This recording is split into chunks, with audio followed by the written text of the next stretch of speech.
Olá, sejam bem-vindos a mais uma edição do nosso IMGA Podcast.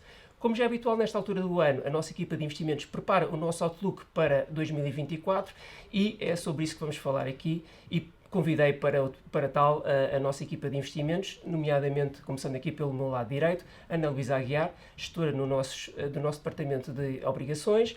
Depois temos o Luís Andrade, que nos vai traçar o nosso cenário macroeconómico. Temos também a presença do Pedro Vieira, que é o responsável dos nossos fundos multiativos. E, por fim, David Afonso, do nosso departamento de ações. Luís, começo por ti, com este tal enquadramento macroeconómico. Nós tivemos em 2023 uma desaceleração económica que de resto se esperava, mas não foi tão agressiva quanto os economistas esperavam no início do ano.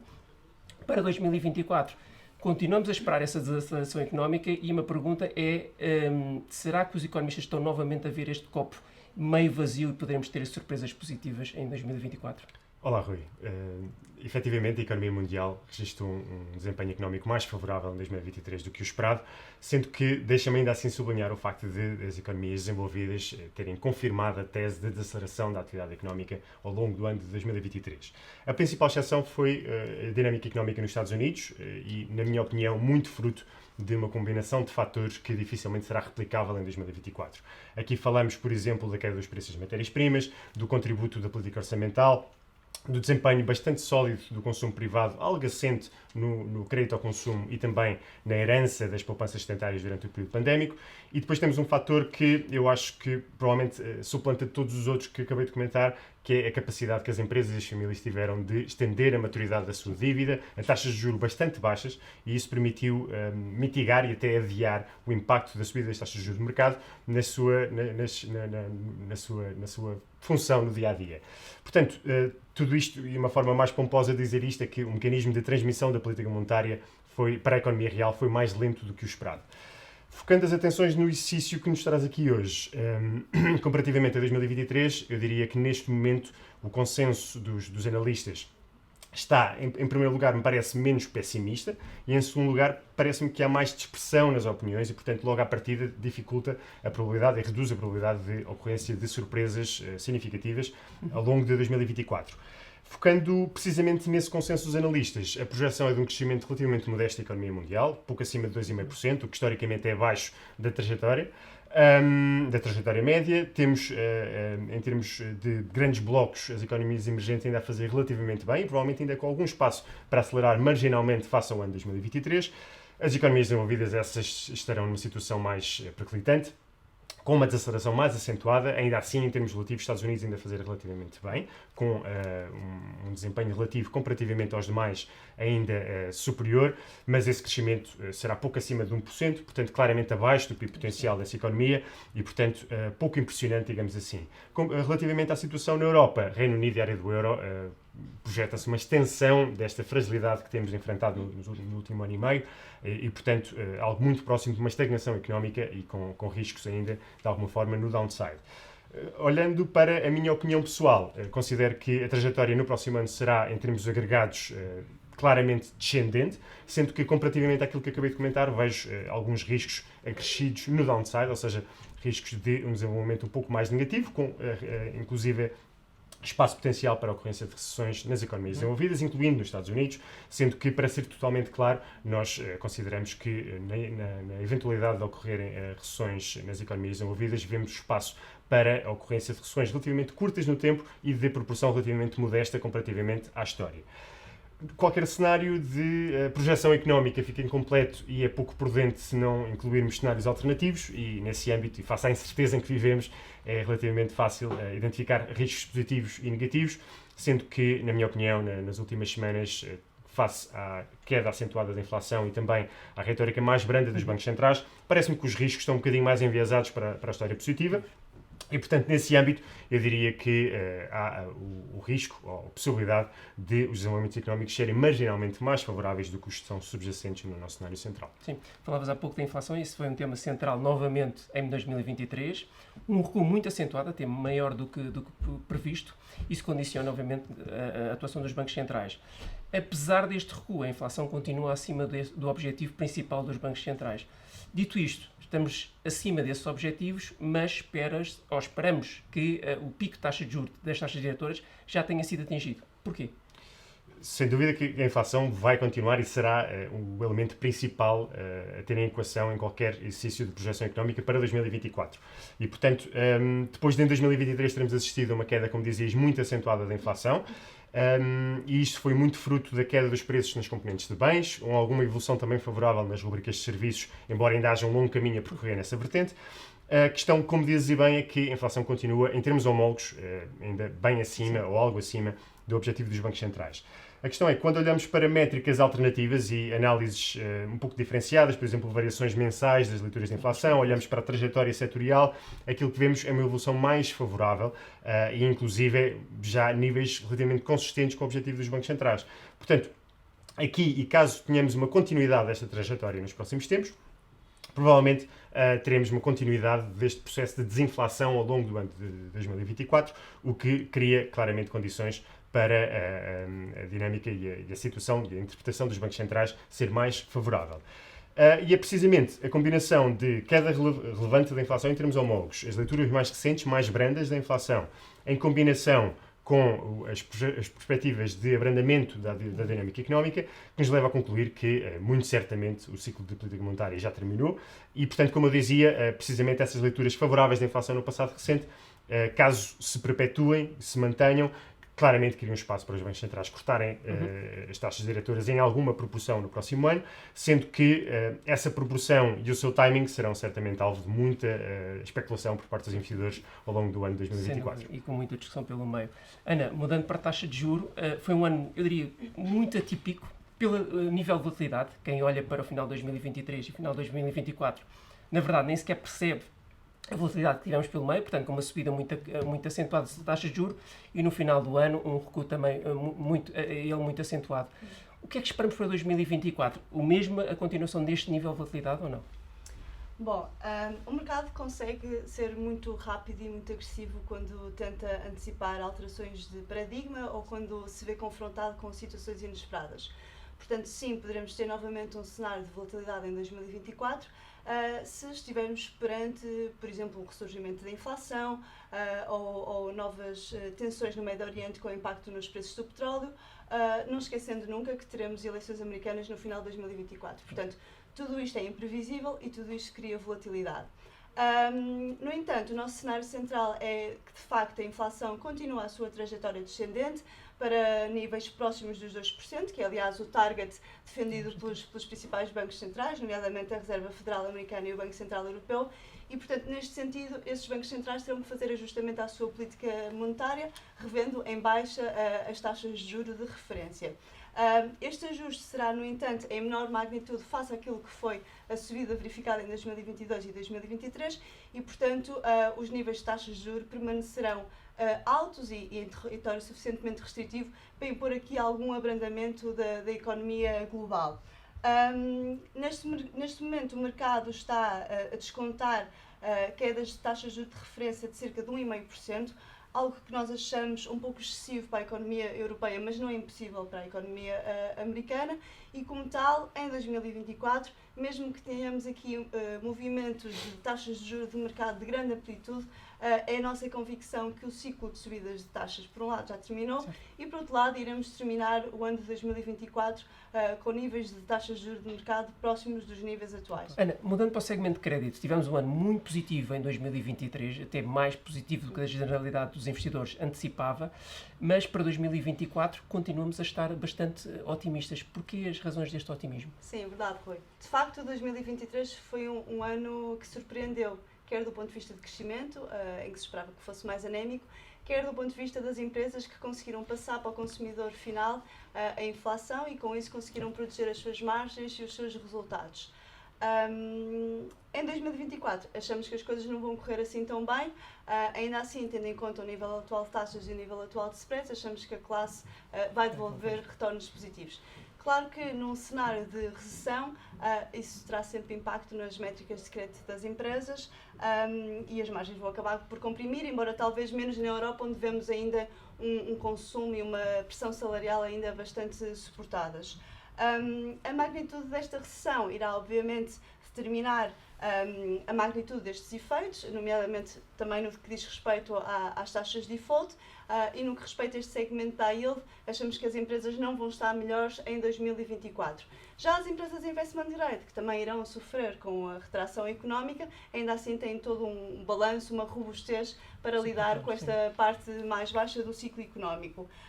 Por fim, é importante dizer que durante o ano de 2023 assistimos a uma procura bastante expressiva dos produtos de curto prazo, nomeadamente dos depósitos, cujas remunerações não se vão repetir em 2024, tendo em conta o corte de taxas que perspectivamos. Como tal, poderemos ter aqui uma massa algo significativa de investidores que irão procurar soluções no espectro do investment grade em euro, que é, aliás, onde é o foco dos investimentos dos fundos de crédito geridos na IMGA. E, portanto, esta procura irá motivar fortes valorizações e é essa tendência que queremos captar. David, falava eu há pouco com a Ana sobre a volatilidade dos mercados de dívida governamental, mas o que dizer, então, dos mercados acionistas? Tivemos ali 3 períodos completamente diferentes, nomeadamente o início do ano até o primeiro semestre, muito positivos, depois um recuo significativo, e terminamos o ano praticamente em novos máximos históricos, ou muito, muito perto disso. Antes de entrarmos propriamente no Outlook, explica-nos como é que foi gerir fundos de ações este ano e a razão pela qual nós conseguimos, apesar de toda esta volatilidade, resultados muito interessantes. Bom, efetivamente foi um ano bastante peculiar, o ano 2023. Nós normalmente falamos da expressão cisne negro para descrever eventos mais negativos, mas a verdade é que a origem dessa expressão quer simplesmente dizer que é um evento muito marcante, mas que era de muita difícil previsão. E a verdade é que há um ano atrás, quando fazíamos o Outlook para 2023, nós e todo o mercado, toda a gente falava da questão da recessão, estava toda a gente focada nessa questão, e a verdade é que ela não ocorreu. Daí eu poder achar que posso descrever o ano 2023 como o cisne negro, portanto uma raridade. Efetivamente, o arranque do ano foi bastante positivo, mas o nosso posicionamento, que na altura era mais cauteloso, até nos beneficiou bastante. Porquê? Porque a nossa preferência ia mais para empresas de cariz tecnológico, de empresas líderes de grande inovação, e foi esse perfil que os mercados tiveram interesse em investir. Estamos claramente relembrados ainda da questão da inteligência artificial e da Nvidia, que inclusivamente mais do que triplicou a sua cotação. Após este primeiro semestre, efetivamente, depois tivemos ali um pullback, o que é um movimento muito natural, depois de um arranque tão positivo por parte dos mercados.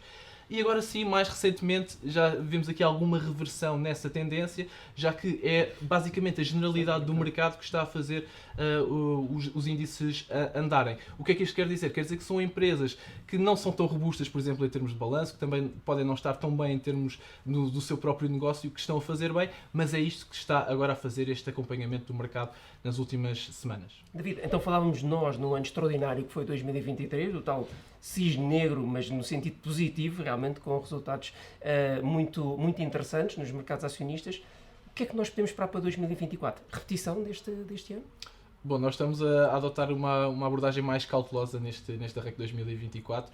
Não estamos a comprar muito esta euforia que o mercado está a ter nestas últimas semanas. Aquilo que nós então estamos a perceber então a generalidade do mercado está a acompanhar aquela que foi a performance das chamadas 7 magníficas, e se nos lembrarmos há 6 meses atrás, quando também estivemos aqui a fazer uma resenha daquilo que foi o primeiro semestre deste ano, nós dizíamos que a subida do mercado tinha sido muito suportada pelas 7 magníficas: Apple, Alphabet, Amazon, Microsoft, Meta, Nvidia e também a Tesla, e que por esse motivo a abrangência era das mais baixas da história. A verdade é que nestas últimas semanas, com esta recuperação do restante do mercado, este registro já praticamente se dissipou. Por um lado, nós achamos que, em termos do ciclo económico, normalmente costuma-se falar em termos de 4 ciclos macroeconómicos e depois microciclos dentro desses ciclos macro. No ciclo macro da expansão, nós achamos que podemos estar aqui próximos daquele que é o chamado boom, que é então este movimento de euforia que pode estar aqui associado. Deixa-me dar-te um número para tentar ilustrar isto que eu estou a tentar dizer. Para um ETF, um dos ETFs mais conhecidos para o S&P, recebeu 45 mil milhões de euros de investimentos em 2023. E a verdade é que 80% deste valor aconteceu nos últimos dias, agora perto do Natal. Portanto, há realmente aqui um medo de ficar de fora por parte dos investidores, e está então esta euforia agora aqui subjacente. Nós achamos que o principal risco para os mercados acionistas neste momento é efetivamente a questão do crescimento de resultados. Os analistas têm uma predileção pela estimativa dos 10%, se virmos na história há uma grande recorrência desse número, e a verdade é que para 2024 os analistas estão até à espera de mais do que esses 10%. Portanto, nós achamos que há aqui um risco acrescido de execução por parte das empresas para conseguirem atingir estes resultados, e se estiveres recordado, nas últimas apresentações de resultados, algumas empresas, e nomeadamente aquelas que estão mais ligadas ao retalho, portanto mais próximas do consumidor, já avisaram para as dificuldades que por aí se avizinham. Por fim, também dizer que os investidores estão um pouco complacentes com os mercados, porque se olharmos para questões mais técnicas, como o prémio de risco, que está a níveis bastante baixos, e também para a volatilidade, mostra que os investidores estão muito complacentes com os mercados. Não obstante, é preciso termos em conta o tema macro de 2024, que claramente é o início do ciclo de descida das taxas de juros, que historicamente dá aqui um suporte espetacular para as ações. Porquê? Porque as empresas beneficiam de uma redução dos seus custos de financiamento, aumentam os seus lucros, podem inclusivamente fazer novos tipos de investimento, e obviamente este pode ser o grande suporte para as rentabilidades das ações para 2024. Pedro, 2023 parece vir a ser marcado por uma recuperação importante dos retornos dos mercados de capitais, depois de um ano muito negativo em 2022. Mas, na verdade, estes retornos deste ano escondem a volatilidade que tivemos ao longo do ano, com muitas dores de cabeça. Pensas que 2024 pode ser um ano mais calmo? Sim, efetivamente este ano foi um ano bastante volátil. Em 2024 esperamos que ao nível da taxa de juros seja um ano menos volátil. A inflação deve continuar a diminuir e isso permitirá uma normalização não só das políticas monetárias como também da própria curva de rendimentos.